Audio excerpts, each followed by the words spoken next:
Welcome back to another episode of Sports Medicine on Tap. My name is Brandon Aline. I'm sitting at Neck of the Woods Brewing Company with my good friend Dr. Frey. A little bit of a new location tonight. Little curveball. We kind of just got beat out by a patron of Neck of the Woods, and we let them have the table. Not a big deal. Yeah.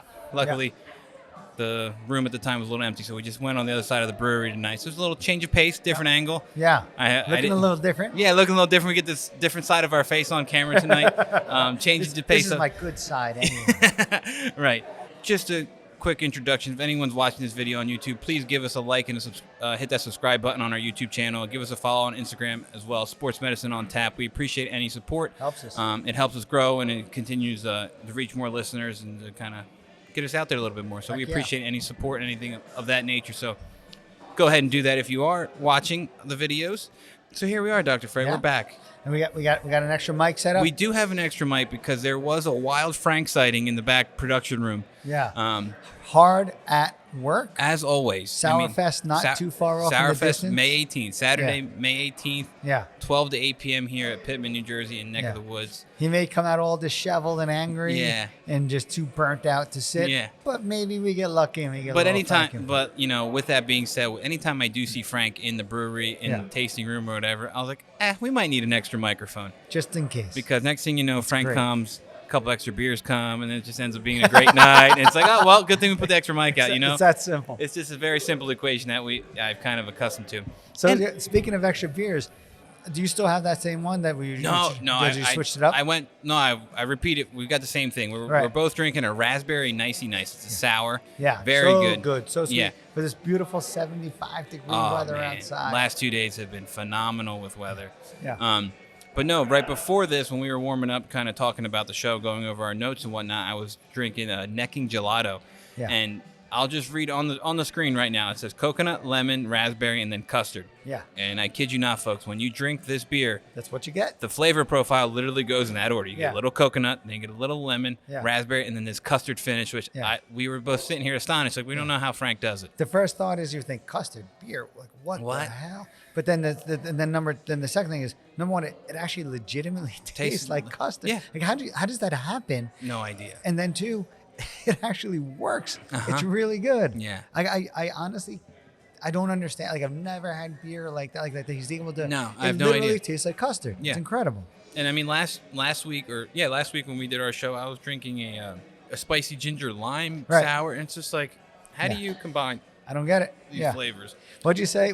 Brian Oh, said he had so Brian, the bartender, and I were talking. He was saying that like Frank had a notepad for Sourfest ideas with like 120 some flavor combinations on it. I'm like, oh my Frank, goodness!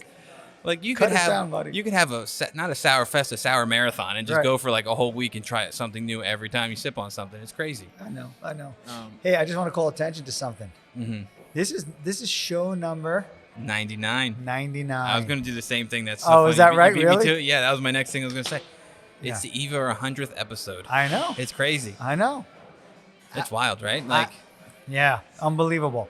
I remember show number 1. Yeah. Much less than like show number 10. As Jason was still on at that point, Yeah. And being like, "Can you believe we made it to 10?" 10. And here we Here are. we are, We're almost- We're broaching 100. yeah, we're getting right there. Yeah. Yeah. And we haven't even, you and I haven't even really talked about Yeah. number 100. We got to do something. Yeah. You know, so like, and there was like try to coordinate and time it up with Sourfest, Yeah. do the live show, but yeah. I don't know if we can wait. No, that's it's just a few gonna- weeks away. Yeah, it's going to be We'll a few see. weeks. We'll see what happens. I mean, See how it shakes out. If life happens, we're both very busy individuals when it comes to all kinds of different things. If it happens, it happens. And it'll work out perfect timing. That'd be pretty cool though. Yeah, would if it be. doesn't- number 100 at minimum, we Sourfest. got to get Frank back on or something, and we got to do something a little cool. At least, Yeah. yeah, for sure. It'll be fun, and we're also right at tonight is a big night in sports. We do have the NBA play-in tournament starting, Yeah. or the play-in playoff games, however you want to phrase it. Yeah. We have the teams in the West playing tonight, and the teams in the East playing tomorrow night. Right. I can't believe the Sixers they were in and they won their game. They did what they needed to do. Yep. And the way the cards fell, they got bumped out from being in the tournament into being into the play-in. Yeah, they had a chance to go all the way up from like the Up to, fifth like- or sixth. yeah, seed. yeah. Like it was something pretty high, and it's like, and then we trickled all the way down to the So, scraping the bottom. scraping the bottom. And it's going to be a good game. We play the Heat tomorrow night. Again, this show's going to come out on Friday, so the outcome of this game is going to be 2 days It old. will have been determined. You're right. Yeah. But man, I hate that team, and they always scare me. Yeah, and I don't know what it is, man. Jimmy Butler is just one That's of those. what it is. It's just Jimmy Buckets comes out in the playoffs. It's That's a right. whole different person. It's And as a Sixers fan, it just hurts a little bit more because we had a chance to have him. Right. We did. We had our opportunity. We traded for him. I still don't understand let how him that walk. happened. I know. And, unfortunately, kind of gave the money to Tobias Harris. So Yeah, I think yeah. it's kind of how it shook out. Who's pretty good, Yeah. but it's not a He's- Jimmy Buckets. Yeah, it's not. He doesn't have that killer instinct, that Mamba mentality, if you will, like to pay respect to Kobe. Just that. That's killer exactly instinct. what it is. It just he turns it on in the Right. playoffs, and he's just unstoppable. Like he's just. I mean, the Heat made it to the finals a couple times the last few years, and really just kind of on his back. I Yeah. mean, we talked about it. I think last year when the playoffs were kicking, he was dropping like 40, 50 points a game or something crazy, and just literally willing the Heat to keep winning. He's at his best when it matters. And he That just clutch refuses gene, to like lose. that intangible thing that it's hard to measure like that. The clutch The gene. clutch gene, right? Like he just has it, man. Like it's unbelievable. Right. Yeah. No, it's true. Some people do. Not many. No. Jordan has it, right? Like, Yeah. like Jimmy Buckets had it. Yeah. Derek Jeter had it. Mhm. Like there were some Yeah, guys that those just people who just come in when the moment's at its highest. right, and They just sink that Tom, shot. Tom Brady had Yeah, it. Right? exactly. Yeah. Like the guys that can. Tom just Brady, perform in- 28-3. You know what I mean? Like he made it happen. Right. It's nuts. It's just nuts. So So we got Tobias. we do have Tobias Harris, who unfortunately is one of the highest paid players to never make an All-Star game. But hey, whatever the Oh, case that's is. interesting. I didn't know that. Is that right? Yeah. Well, according to the memes on the internet, they kind of troll him a little bit for Yeah. those numbers. But He is a good player. he Like, is. it doesn't- Yeah. No. I think it's you just can't by put comparison. it. and- No. yeah. Exactly. Yeah. He does have his time when he does show. He's a professional basketball player. He Right. does do well. Yeah. And I think it's also hard to be that good on a team with someone. A lot of stars around. A lot of stars, and you have He the fits in. soaring and surging young Tyrese Maxey. Yeah, man, you already he looks have the good, well-established Joel Embiid who can course. drop anywhere from 30 to 50 points in the game if and then you really think about it, there's 100 points give or take that are going to be scored tonight in an NBA game. Yeah. How are you going to If divide Joel it up? Embiid has 50 of them and Tyrese has another 30, that's leaving 20 points for maybe like 8 other guys. Right. Some people got to be role players sometimes. Yeah. And actually, it does take a special guy to be willing to accept that role. Yeah. You know what I mean? Yeah. Like, to be a good player and be like, no, Yep. this is my role. This is what I'm going to do. Not many people can do that. And maybe that was the difference, and that factored into the decision making. Right. But I got to tell you, it would have been nice. Well, that's to have like Jimmy Buckets. to go back to Jimmy Buckets of the story. I think it was when he was with the Timberwolves, and there was some issues or whatever the case was with the coaching staff and upper management, and he took a practice. He took the B team and played against the starters, and he goes, "Let's go." And he destroyed every single starter. Apparently, whatever the story is, he just went off in a practice game. Yeah. That And- sounds about right. Yeah, That's what you get, man. Like that. Yeah. That's what you see. that's the kind of person he is. Yeah, You know what I mean? exactly. Like, you can't beat that kind of stuff. So yeah, we're gonna do our NBA Playoff preview. Oh, yeah. We scoured the internet, went through the injury reports for the most part, and Couple significant ones. yeah, some Contender things. big names with some prominent injuries that could definitely affect the overall team performance and how the team does it in the postseason, depending on how you look at it. And I think we can just start kind of like almost at the top Sure. in the East. The Boston Celtics secured the number 1 seed. Yeah. They were so good this year. Oh man, I think I was telling you last week was that about a week ago, the Warriors were in the 8th, 9th seed, and they were less games behind the 1st seed than the Bucks were to the Celtics as 1 and 2 seeds in the East. That's how close the West was, and that's Right. how separated the East was this year. Which is but the Boston. rest of the East is tight. It's just Yeah, you just have just the the Celtics. Boston Yeah, just yeah, yeah. way up there, and it's tough as a Sixers fan. You just don't really like Boston that much when it comes down to it. And it's like I never really had a problem with them. I kind of like the Paul Pierce regime. Like I like Paul Pierce as a player back then, Right. but as a Sixers fan, there's a little piece of my heart that doesn't really like the Celtics that A much at little all. bit of animosity. Yeah, a little bit. Yeah, of course. And we went through their injury report, and they had nothing really significant or anything big. But I think with them having such a big lead in the standings, it kind of helped one of their players, Drew Holiday, Right. former Sixer, Former who's been dealing with a little bit of patellar tendonitis, and he got the rest the last 2 games. And I mean, now you can like, ooh, that's kind of interesting. He missed 2 games, but it's also like, well, he doesn't need to play in these 2 games, and when Yeah. he's dealing with like one of these chronic injuries. especially to a knee, which we've discussed plenty of times with knees and basketball players. Yeah. When he's dealing with something like this, utilizing that rest when you don't really need him to go out there and play 30 minutes for no reason. If your standings going to still take the number 1 seed, it makes total sense. Yeah, they could have taken the last week off. Yeah, exactly. He last played on the 11th, and he missed the last 2 games. So he's not like he's going to be about a week out, give or take, when this weekend comes up when the playoff starts. So I think he'll be just fine. They have a couple other, they have a few really excellent players on the team. Otherwise, Tatum and Jaylen Brown, right? And then Porzingis is also, that's right. Oh my God! Yeah, and he does, and it's crazy. You look at their roster, and they have Al Horford too, and he's a little older, but he's also a good big guy in the league. How is he good every time he goes back to the Celtics, or every time he plays? I don't like Sixers had him, wasn't pretty. Yeah, it wasn't the best option. Then he goes back to the Celtics, and he's good again. Good again, right? And he's clutch. Talk about clutch gene. Like that. That's when that guy shines when it matters. In terms of Drew Holiday, like these, the patellar tendonitis, right? Like you see it all the time in jumpers and basketball players, right? And it usually is more of a nuisance and something you can get through. Right. Oftentimes people have that, when we're examining them, from the medical world, and you're poking around on that knee, and you poke around kind of right at the inferior pole of the patella, right at the bottom of the patella, right in the center where the patella tendon takes off, and that tends to be the spot. It's like whoa, they light up, flares up real good. And which is always a little bit worrisome too, because when people get a patella tendon partial thickness tear, it tends to be at the same spot, right? Like that's where they're tended to. The good news for him is, assuming, and we these guys have unlimited resources. Right. They have the MRI, they have all the studies, they have all the workup.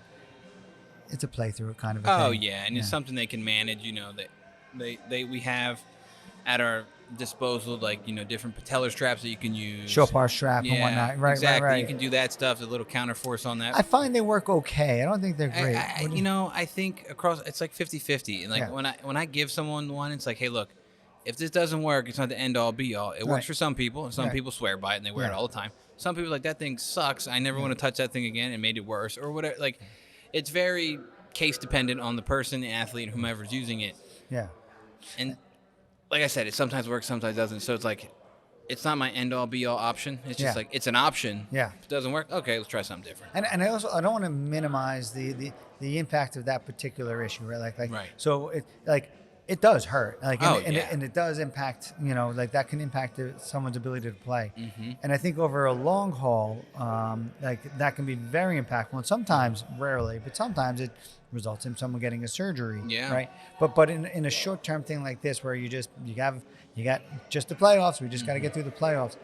I can't foresee this being a hindrance. I can't foresee him, unless, like I said, there's partial thickness tear and then things get worse. That's a different story. Right. And then, when there's actually more damage and just kind of like an inflammation type deal, then you're dealing with something else, and it could be a little worse. And then you could go down the line of patellar tendon tears, which we've covered before, and other things but that's kind of what happens in those cases, right? Like it's a spectrum. It's like, they've been dealing with this, or their quads felt a little sore, or whatever. It just.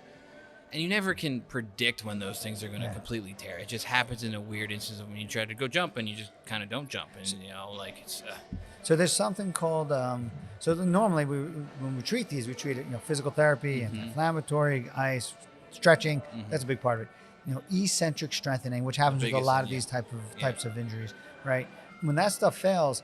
There's it's a newer thing, and I don't think there would be time at this particular point for him to undergo this particular procedure. Right. Yeah. But there's 10-jet procedure, right? And there's I guess a couple different versions of it, but it's actually pretty amazing how well that sucker works. Where they'll take ultrasound, put it on, see the disorganized or degenerated pieces of the tendon, use a special needle, and it's just like kind of debris it or cleans up that area, and do it under ultrasound, just a little poke hole. The problem with that is there's a little bit of recovery time. You got to protect the tendon afterwards and let it heal before you go back out there. Right. But I got to imagine that get him through the playoffs. He's not, honestly, I'd be shocked if he misses a game. Yeah.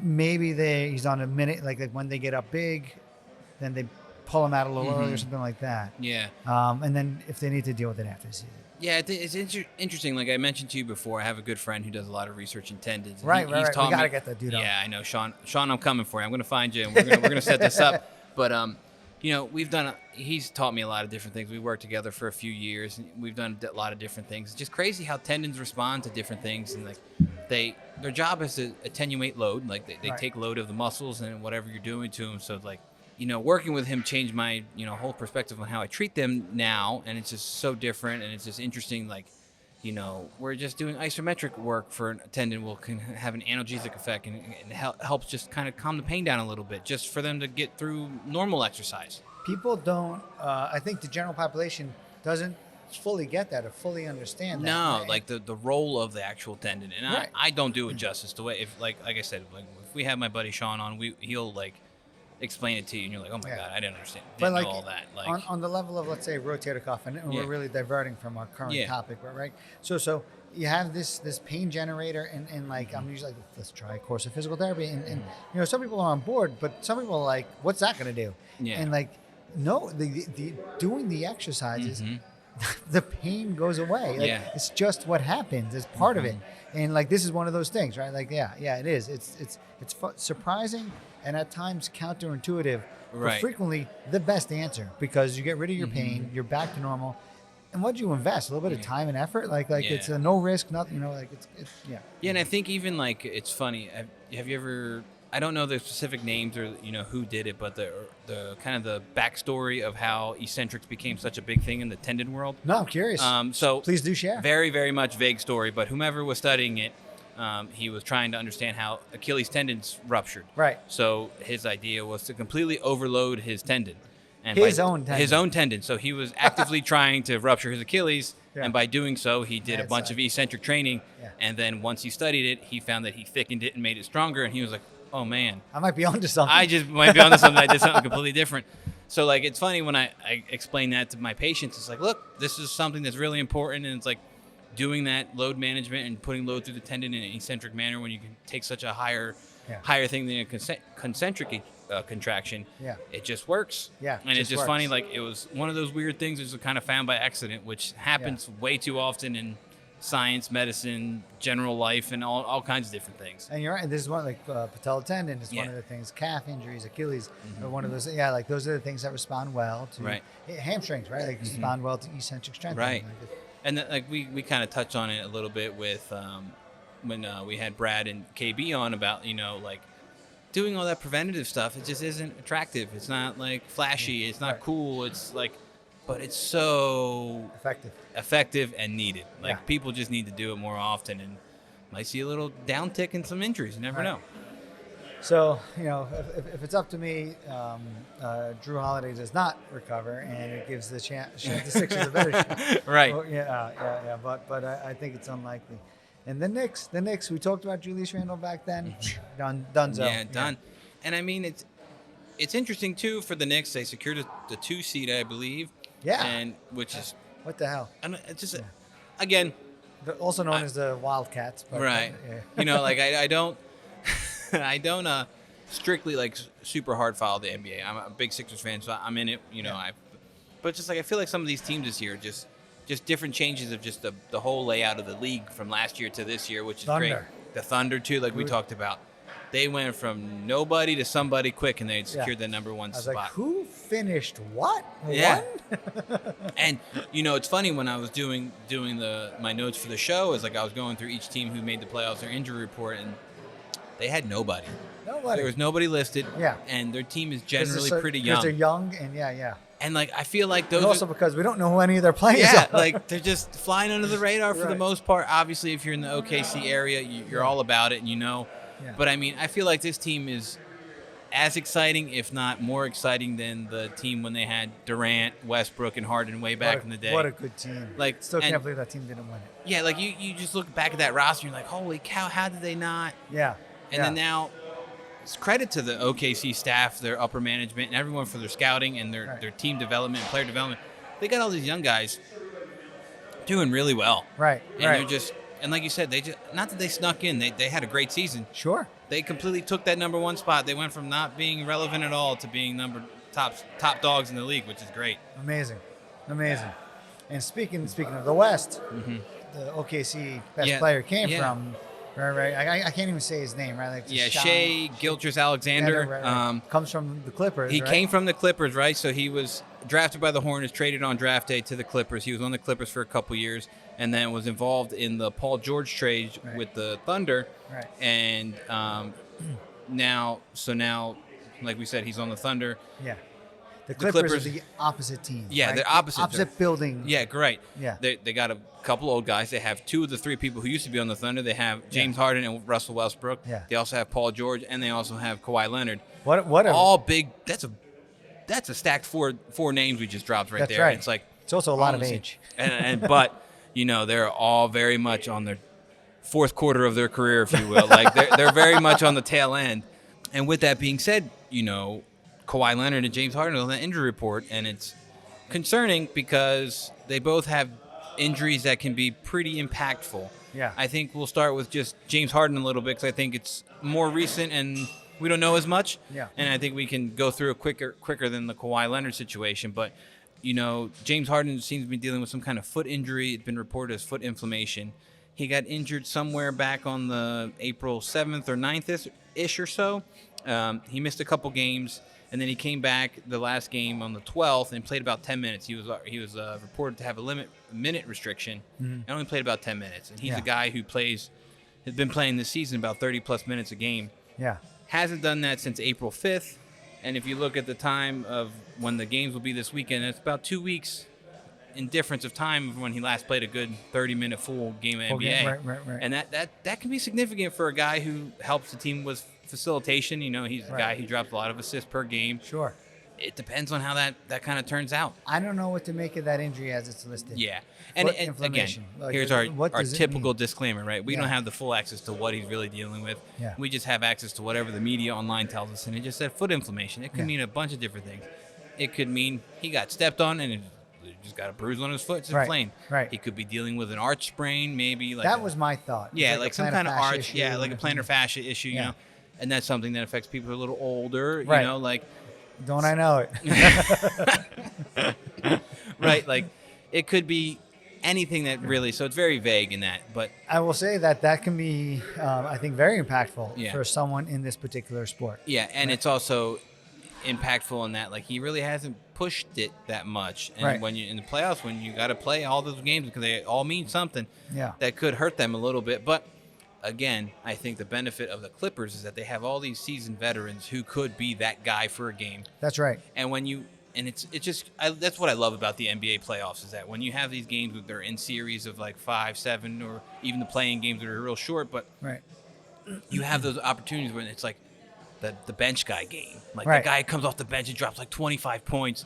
Or I think like one of the, like we talked about, like, back in the day when OKC played LeBron in the Heat or whatever, like the Mike Miller game where he dropped like 8 3-pointers, had like one shoe on, had a bad back, and guys just draining 3-pointers, and he helps the Heat win. It's like, oh my God, who's this guy? Right, out of nowhere, right guy, right time. Yeah, and it's crazy, and that's the beauty of the playoffs. Like, someone's going to step up at the right time, right place, and utilize that clutch gene for that game and help their team get those wins that matters. Dare I say Tobias?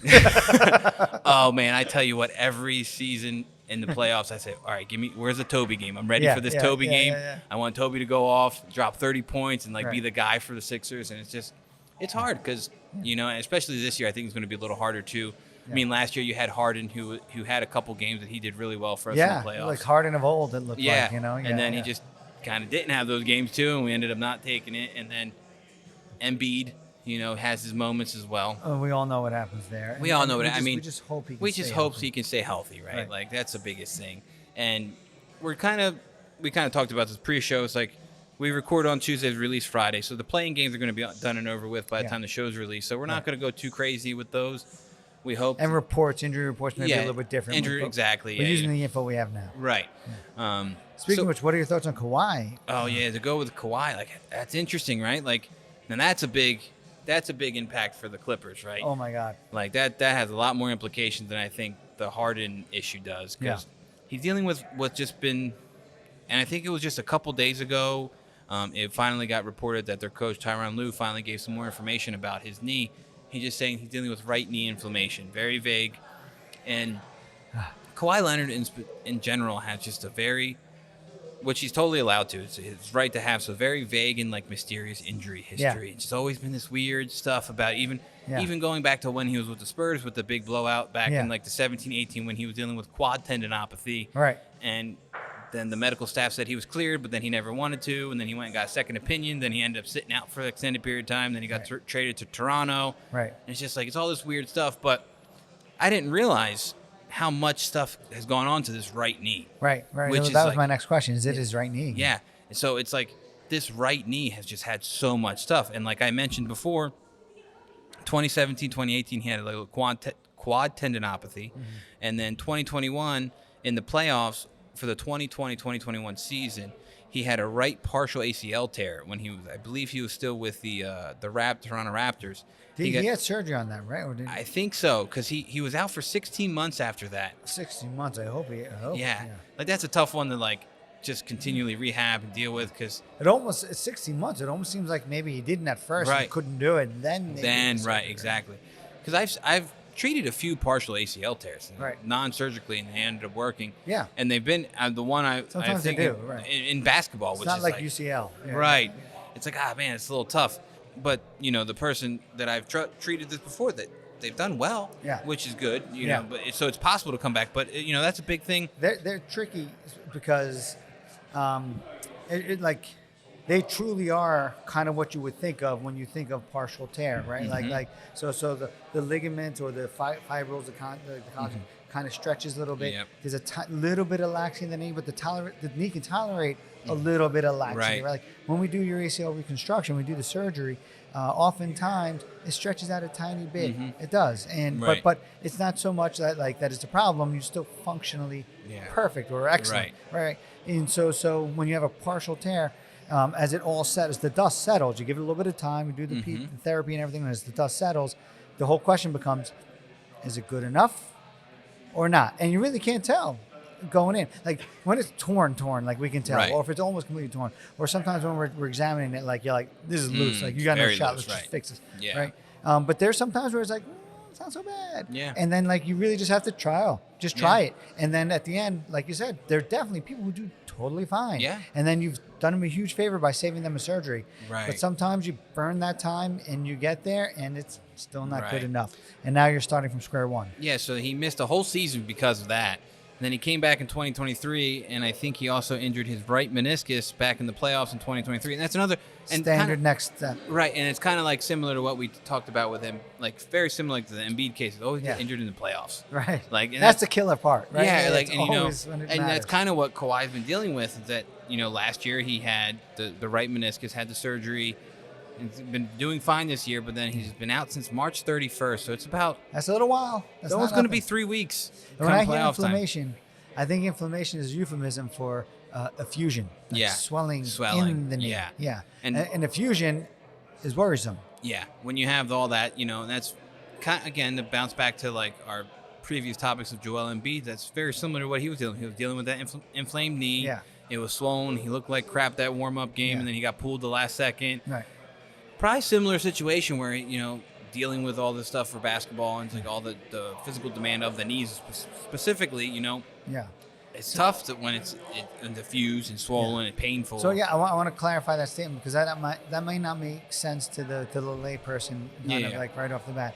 So, when there's swelling in the knee or inflammation in the knee, there's generally two types, right? Mm-hmm. One is there's swelling in the soft tissues that are in between the skin and the joint capsule, the balloon that surrounds the knee, and that would be swelling or inflammation, and that's worrisome. It's problematic, but it's not, to me, in my opinion, it's not as worrisome as an effusion. An effusion is swelling inside the knee joint, so there's a capsule that surrounds the knee joint like a balloon, and if you have fluid in that, then that's a little more worrisome for a bigger problem in my mind. You can't drain inflammation. It's like water in a sponge. You can't put a needle in and pull it out.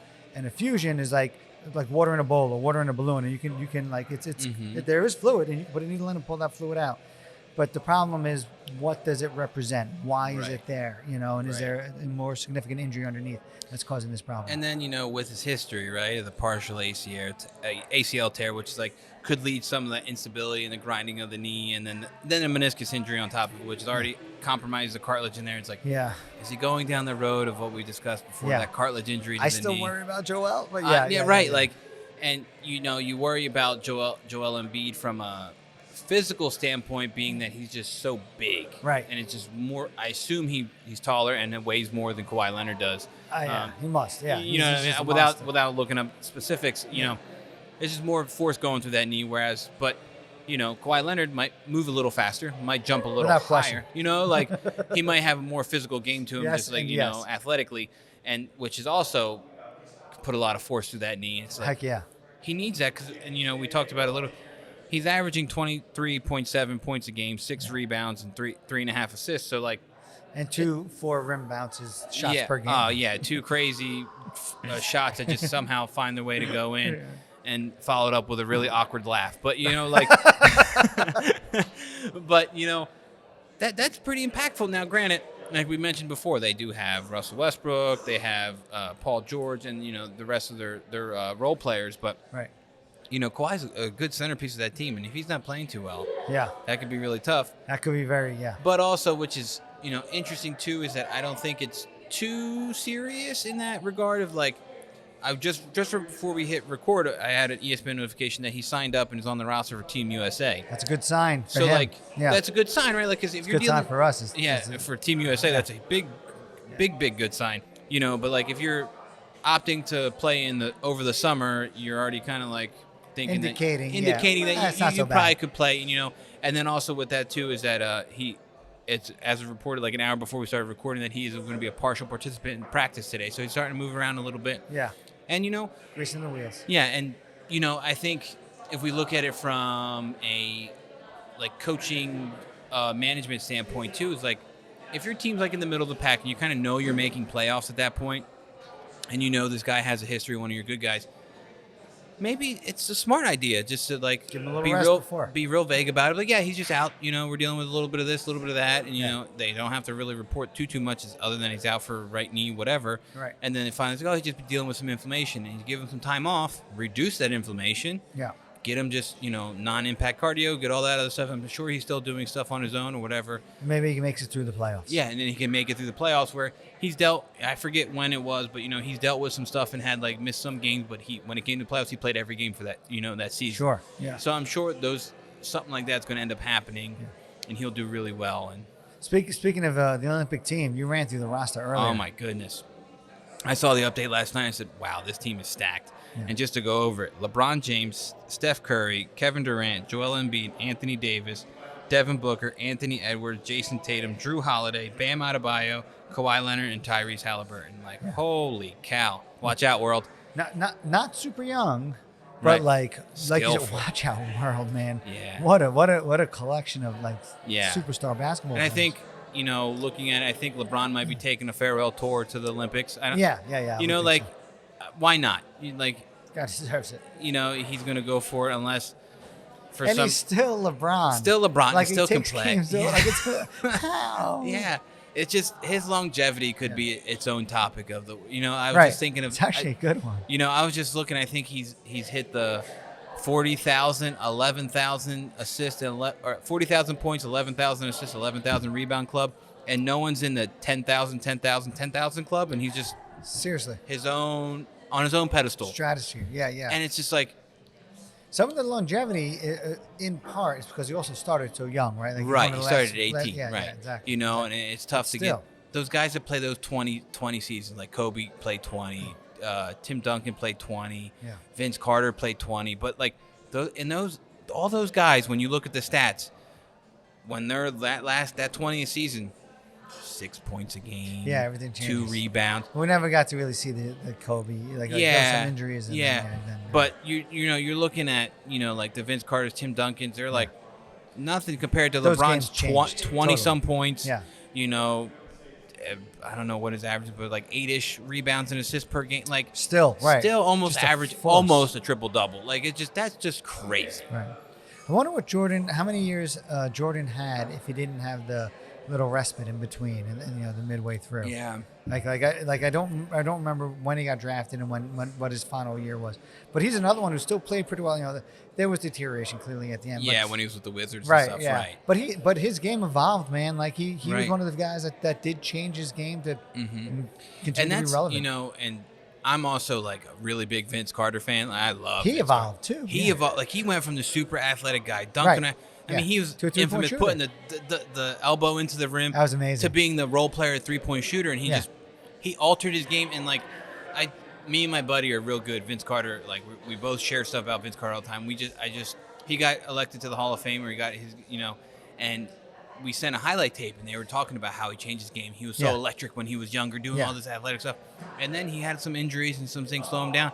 He didn't let it stop him. He just altered his game a little bit to what he could do. Yeah. And he still was effective. And he was still, when he played for the Hawks, the Raptors, all the different teams he bounced around with. And their career just kept going. Like, you don't even get that because he became a little more of a role player, but was still effective. And, like, you didn't even know, like, oh, man, he's still in the NBA. He's still scoring. He's still doing Yeah, it was interesting those last couple of years with the Hawks. Like, he was just kind of under the radar. But I think those guys serve a role, too, when you have a lot. Like, for the Hawks specifically, they had, like, a young Clint Capella and Trae Young, like those young guys, need someone who's like Vince Carter, the veteran, steer them the right way a little bit. Sure.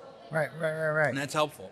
What about, we got a couple other guys. Yeah, there. I think the other big one, I think the most recent one and the biggest one is probably for the Milwaukee Bucks, Giannis Antetokounmpo. Man. What a guy, what an athlete. Right. But, man, I'm pretty sure everyone in Milwaukee, the fan base, heart stopped when he fell on the court the other night. Yeah. And, you don't want to see that. One of your best players go down, hold his calf, and he got injured on April 9th. So that's welcome to our world. Yeah. Over and over. Over and over and over again. Right. MVP caliber player. Obviously, he's won the MVP. He's won the finals, MVP as well. But that calf strain. Oh, they're terrible. That's not what you want to see. And, it's tough when you have a guy with that much impact for a team. The Bucks do have some good players. They do. Now, two totally different teams with him now, on versus off. Benefit, I think, their offseason work, getting Damian Lillard helps in this situation specifically because Damian Lillard can carry a team by himself if he has to. That's true. But your team is way better when Giannis is on the court. Way better. 100%. Especially those two together. Oh, that duo is deadly. Yeah. And, it's that calf injury, and as of right now, and it's his game, right? Dame Lillard would probably it would impact his game, but it wouldn't impact his game quite as much as it does Giannis. Right, Giannis's game is he's too physical, right? Yeah, he's way too physical for it. Whereas you get someone like Damian Lillard who could, if he needed to, just be a spot up shooter for the night. He could, he could, right? He could just shoot the three and be fine with it and do whatever. But adjust the situation. Adjust. But Giannis, he's too big and too physical. He lives in the paint area, which is a lot more physical demand than just spot up shooting. Speed and jumping and it's just and you get a lot of that power and that explosion from your calves. Right. And is there anywhere did you find anywhere where they graded his calf strain? Because the devil's in the details here. Yeah. You go grade 1 calf strain and 1 to 2 weeks, you're doing pretty well, kind of getting back out there. You're going to grade 2 calf strain, add another week, maybe 2 to it. But if it's a kind of this grade 3 musculotendinous junction, really bad, done, months. We're talking months. Yeah, and when I was looking up stuff last night, there's a lot of all the articles it's doubtful he plays in game 1 this weekend. So game 1, okay, fine, but that feels like it gives you hope that he's going to be right. But so you look at it time wise, right? He got hurt on the 9th, which is about a week later. Is about the 18th or so, which is right around the start time of the playoff games and all stuff.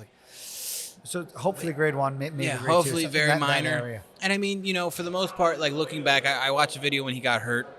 He just kind of, I think they inbounded the ball and he was running and he just went down. He just sat down. It was very scary when you just go down, just walking, not walking, but just kind of jogging on the court and you go down, you grab your calf area. 2 things come to mind. And everyone was, I think the general fear was that his Achilles went. That's the other one. And that was, really scary. And then the reports came out that his Achilles was intact and everyone, big deep breath there. It's okay, but he's still dealing with his calf, which is you don't want that to become. It's just timing. You don't want that to become something you push through.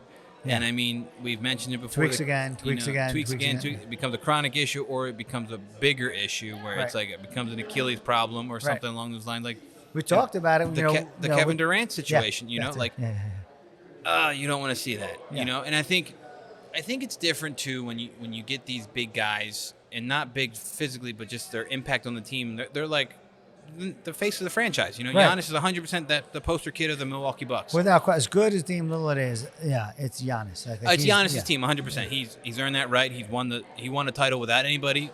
With the great team when they won, but like he did it being the All-Star. He didn't build a super team. And like it's kind of like he's spectacular. Yeah, like that pressure. I think to be that guy, I think can get in the way of like just like a real good barometer of how well you're feeling and like what you can, like, oh no, I can do this, like I'll do it, I'm the team, I'll figure a way out.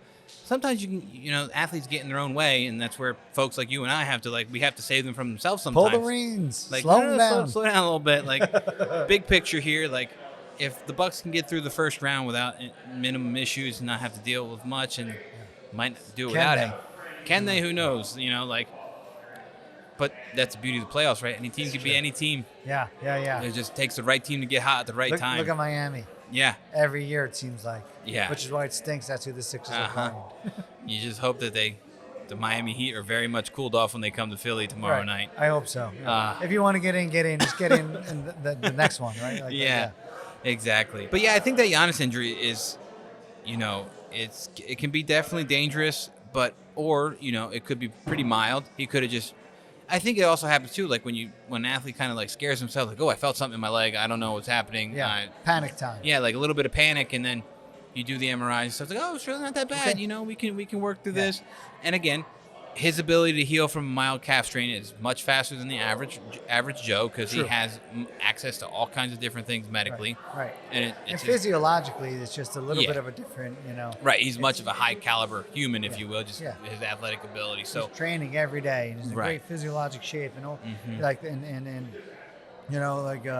and I are, we're hanging out drinking beers, talking about that guy that trains every day. Exactly right. And I mean, I was reading an article, and they're like, yeah, we'll see how freakish he can heal back from this one. It's like, I guess he has a little bit of a history of healing pretty quick and has a good healing ability, which is good. Yeah. I mean, we'll see what happens, but it's just a bit nerve-wracking when you see someone with that high of importance pushing through something that could be catastrophic in the long term. Yeah, that's the worrisome part. Yeah. And like, how hard do you push? How much do you risk? Okay, I'm going to throw out three options. Does he play? Maybe four. Does he play the first game? Mm-hmm. Does he play the first series? Does he play in the playoffs? Or does he miss it all? 1, 2, 3, or 4. All right, I'm going to do a little process. I don't think he misses it all. I don't think he misses it all, and I don't think he plays game 1. Yeah. So I think he's going to be somewhere in the middle where I think that game 1 is going to be a telltale, right? Like if the Bucks come out and they do really well against whoever they play in the first game. Right. All right, maybe we'd be a little conservative here. We don't have to push Giannis too much. Let him sit another game. See if where they it goes. Get smoked in that first game, they're like, oh, here the pressure's on. Right, like here comes Giannis. He's going to figure it out. Right. Tape that leg up somehow and find a way. Yeah, I agree with you 100%. That's how I think it plays out. If I had to wager money on it, honestly, I would have said he doesn't play until after the first series. That's what I would have said. But if they're talking about he's not going to be available for the first game, then I start thinking, well, maybe there is potential for him to come back. Right, because like that game 1 is about a week out, right? So game 2 would be almost like 9-10 days. Game 3 would be almost 2 weeks or so. Added on the time that we've already had. Yeah. Right. Yeah, so then you're like mid-series of that first series. He's coming back in the middle of it towards the tail end. Right. Or if it's like they go up 2-0 on whoever they're playing, and it's like, all right, maybe we can figure this one out. Yeah. If they're up 2-0, like maybe they play him, but like, why would you just sit him, man? Yeah, exactly. And, if you see something crazy like Damian Lillard drops 50 points in the first game or something crazy, he just does, it's Dame time. And it's like, all right, well, Giannis, you can keep resting and keep rehabbing. We're going to make sure you're 100% healthy before we go pushing the envelope here. So we'll see what happens. What about the Mavericks? Mavericks are interesting, and I think it's tough to tell, right? Because they do have their superstars with Kyrie Irving and Luka Doncic. Yeah. Both are on the injury report for mild things, but also could be very interesting, right? Like they made the playoffs, so they're like across the NBA. Those last couple of games, a lot of those bench guys got a lot of time because the starters were getting rested. Yeah, But yeah. Kyrie Irving was listed for hamstring soreness, and Luka was dealing with some ankle soreness. But Luka has a real bad history with ankle injuries. He's had injuries throughout the kind of the year. He's had multiple times where he's rolled his ankle pretty good, and he's pushing through it. Where he definitely needs that time off and that helpful. But it's like, if you just don't look at the big playoff picture and how they rest people, it's like, is his ankle just resting because they have to put something on the injury report, or is it like really bothering him? He's just been pushing through, and we just haven't really noticed what And I think that's something that's definitely overlooked of what these athletes really go through in their day to day to perform when the lights are on. That's absolutely true. You know, and I think, for an example, like the Jason Kelce documentary on Prime Video, when you watch it, he's limping around his house all the time in this documentary, but he's out there playing phenomenally on Sundays. Yeah. And I'm sure it's similar with these guys. They play multiple games a week. And those days that they're off or moving around, I'm sure they don't walk perfectly. They're limping around. They have these sore joints. But then when it comes to game time, the adrenaline picks up and everything else, and they can push through it. A lot of work goes into that behind the scenes. Yeah. And the ankle soreness and having a history, basketball player ankles are something of. Right. I'm sure if you MRI'd all of them, they all have some kind of degenerative all changes. Banged up. All yeah, banged up. And, it's funny when covering the sport of basketball, when you get an athlete who rolls their ankle, you're like, how many times have you done this? Right. And it's like, I do it all the time. It's like, all right, well, you kind of know what this is like. And I think it's funny. I think it's a basketball thing too, where you see it a lot on TV. And I've seen LeBron do this many a time. He rolls his ankle, he stops, ties the shoes real tight. Ties the shoes. And another fun basketball thing, double socks. Basketball players love double up the socks because it's more protective. Whatever the case, but just little injury, like the in and outs of basketball, like the little things that they do. They double socks, tie up the shoes real tight, so just cut off circulation to the foot. You can't feel it. Just keep on running out there. So, it's something to watch because, all it takes is one bad rebound and your ankle's shot for a basketball game. It could get real bad. That's true. Very quickly, and then, And it's funny, I forget when it was, but I remember the situation was we were watching a game years ago with Blake Griffin was playing, and I was talking to somebody, I was with one of my buddies or something. I was like, yeah, basketball players, they just get real unfortunate. They'll go up for a rebound and fall on someone's foot and they roll their ankle. And within like 5 minutes of me saying that, Blake Griffin went up, rolled his ankle real bad, landed on someone's foot. That's like the biggest danger of basketball. When you go up and everyone's in the paint in that congested area, your foot lands on someone's shoe and it just rolls. Happens every time. It just happens every time. Or you get something, even the case like Joel Embiid, he fell and someone rolled up on his knee. And those weird collisions that happen in basketball where it's not like a sport like football where you're hitting everyone. But those guys are flying, man. They're going really high, really fast, and they come down just as hard. No, that's true. And whoever's in the way, and sometimes it's those poor camera guys who are sitting on the court side and they're getting trucked over. You know what I mean? Like, sometimes they're ducking underneath the backboard because midair, they're just so high in the air. Yeah, and it's just such a high-flying, dynamic game. It's just like when what goes up got to come down. That's what makes it fun. It makes it fun, exactly. Yeah. So that's something to keep on. And then with Kyrie Irving with the hamstring stuff. Hamstrings are just a pain in the butt, man. I know. And hopefully they're not so a was pain Kyrie. in the butt. Yeah, right. But we're like, whether it just be, again, just something to put on the report, his hamstring's a little sore or whatever. But if he's had this chronic thing of a hamstring problem, and he gets in a game where, they're pushing double overtime or something crazy, it's like, that hamstring might not tolerate that. Right. Something to keep an eye on. And that's always such a tough one to gauge because he's like a little bit of a wild card of a personality, right? It's almost like he's got the hamstring strain. It may hurt him, it may slow him down a little bit, unless he gets personally offended or pissed off and decides it's not going to affect. And then when he plays, when he wants to, one of the best players in the game. He's arguably has one of the best handles of the basketball, across the league. Yeah. The way he dribbles the basketball and can move is just phenomenal. Right. Yeah. And you see him dribble and cross people over, and you're like, holy cow. But this is one of those calf strains and whatnot where it just, we talk about them. They're totally varying degrees. Mm-hmm. They're big time nuisance injuries. Sometimes it's pretty quick and you're back pretty quick. And sometimes every time you try to pick up your activity, it just go tweaks again. You just can't get over the hump. Yeah. Look at Harden last year, right? Wasn't it last year or was it the year before? It was 2 years ago. 2 years ago when he came from the Nets, where he was really dealing with it nonstop and really. So and I think with that too is that hamstring soreness topic can be very much What if it's like a tendon thing and not the muscle belly, or Right. it's like something? Then it's Changes like a it. whole different ball game Yeah. of like the tendon thing, which we already kind of talked about tonight. Yeah. It's like you don't really know. And again, Devil's in the details. right? A lot of different Yeah. So outcomes. it's all to be seen, and I think this year it's a good atmosphere and good environment for the NBA playoffs. I think with the West, with the Thunder coming up on top. Yeah. I think, and they're scary. Like I said earlier, they're a young team with nobody injured. Before we predict winners, I have to ask you about our favorite topic on the show, because he did sit out in the season finale when there was, we thought, a lot on the line, right? Like we think they're winning, they're in, and if they lose, that I forget if there was a possibility it could be eliminated. I think no matter what, they were at least in the play-in game, and yet nonetheless, Joel winds up sitting out that game. They won it and then wound up in the play-in anyway, unfortunately. Right. What does that tell you, that Joel sat that particular game out? And It's we're going interesting, into the right? playoffs? Like, did they just, again, they're like, well, we're going to make it one way or another. Right. But, but it's like, that's a tough call. That's not true. You're going to make it play-in. Play-in, like, right? Yeah. It's not really making it. It's like you're just holding And we on. know what Miami can do. Yeah.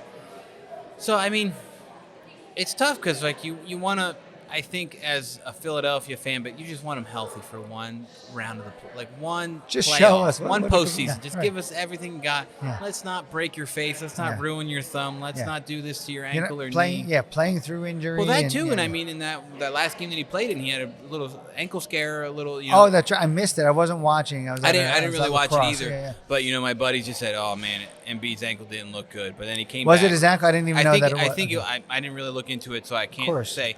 But I think it was something like his ankle. I think he probably just went up for a rebound. Honestly, I'll take that over his knee. Yeah. Like. Right. You don't want anything. You want that knee to be fine. You don't Yeah. want to obviously load management of it is important. Yeah. But again, playoffs we need him out there. The first thought that I heard like, oh, Embiid's back out, and I was like, oh, one of my friends like, what happened? I was like, I didn't even see it. The first thought that I had was like, I was really worried about Embiid's knee when went down this road. They were doing the scope and the lateral meniscus, and then he came back and he looked like he was playing like fairly well. Like, all right, very encouraging. He's playing well. And as soon as he went back out, even temporarily, the first thought I had was like, oh crud, my first instinct on this knee was correct. And so it's actually encouraging, in my opinion, to hear that no, he rolled his ankle, which is his ankle, he just had to get back out there. So yeah, and I think that's important too. And it's also like, well, maybe they're just also maybe putting their foot down a little bit from the medical standpoint. Like, look, dude, like you've been through a lot. Yeah. Let's not push this envelope so much. Yeah. And now, granted, the game does mean a lot, but we also show that it's possible to win without you. Yeah. Granted, I think they went like 11 and 18. Very different team. Very different team. But it's like, all right, Maxie, go ahead and go have some fun out there and get some extra points for us, or But then that's where we go back to that's where you rely on someone like Tobias Harris to pick it up a little bit. And yeah. I didn't look at the box Council, score. Right. Maxie, there's right. a few guys out there that have been playing really well. Right. And that could step Paul in that. Reed. Paul Reed, right? Yeah. Step in there. What's his name? Shooter from Oklahoma. What the? Not Buddy Hield. Buddy Hield. Yeah. And then we also just got Melton back, D'Anthony Melton back from his back injury. So you have a lot of guys coming back. So has Nick Nurse managed this much better to maybe get them healthy or close to it for the playoff run, as opposed to every other year where they're breaking down in the playoff run? And I think, granted, Doc Rivers does have a championship ring, but that was all the way back almost 20 years prior. It was like 2008, I think, when they won. And you look at Nick Nurse, who won it more recently. Maybe he just is a little bit more in tune with like the management that part of the equation. And I think that could be really helpful. With I hope so. I hope it turns out well for us. Yeah. And we'll see what happens tomorrow night when the Sixers play the Heat. Yeah. And we hope Jimmy Buckets is cold as ice and doesn't do too well for him. We'll see what happens. If the Sixers do beat the Heat, and I hope that they do, it sets up for like the one matchup I didn't want. I'm a Knicks fan. I grew up a Knicks fan, but I've kind of switched over, and I'm a big fan of the Sixers now. And like, really, they're gonna play each other in the first round? Such is life. Yep. So we'll see what happens. I think it's going to be an interesting playoffs in general, rather, is what I'm trying to say. And then hopefully no one gets too hurt, and we don't have anything too crazy to talk about. But we'll see what happens. I love the playoffs. Oh, it's just so good. And there's hockey too. We didn't even get into any of that. We didn't even start talking about the hockey stuff. My Islanders made it. I can't believe it. I know. And the Flyers are hanging on by a thread with these crazy mathematical equation of finding a way. It's a long shot, man. And they're losing right now, so it's not right? looking good. I think the yesterday Capitals. was tough. Yesterday, Monday night, really damage their chances of making it. And it sucks because I think they were at a point where they needed to win like 2 games and they lost like 8 in a row or whatever it was. Or even just get like a point in some of those games, right? Push it to the overtime, right? Like just get a point in a couple of those games, 2 or 3 of those games. It makes a world of difference. And then now, like, you're in a totally different position. But yeah, I mean, I guess that's hockey. That's just what happens. So we'll see what happens. Yeah, great time of the year. Oh, it's the best. And the other exciting part about this is that as that stuff begins to wind down, the Olympics are on the horizon. The Olympics are on the horizon. That's going to be exciting. And that's something that, we're lucky enough that we've covered the Olympics before on the show with, I think, the Winter Olympics of 2022. Right? We talked about that when, like, some different things. So it'll be interesting now to get another round of the Olympics in and see what that kind of brings up and different things that can occur in the world stage, which is way different. I love it. I do. I'm excited about it. It should be a really good time. Sure. So I think that wraps up our show for the night, folks. So before we go ahead and close out our tab here, we just want to give a quick shout out to our sponsors, Neck of the Woods Brewing Company, located here in Pittman, New Jersey, in the back of Total Turf. And with Neck of the Woods, don't forget Sourfest May 18th, 12 to 8 p.m. here at Total Turf. Lastly, Timber Production helping us produce all the audio and video formats of this show. So give us a like, a shout out, and a follow on YouTube and Instagram. We appreciate your following and all the support, and we'll see you next time.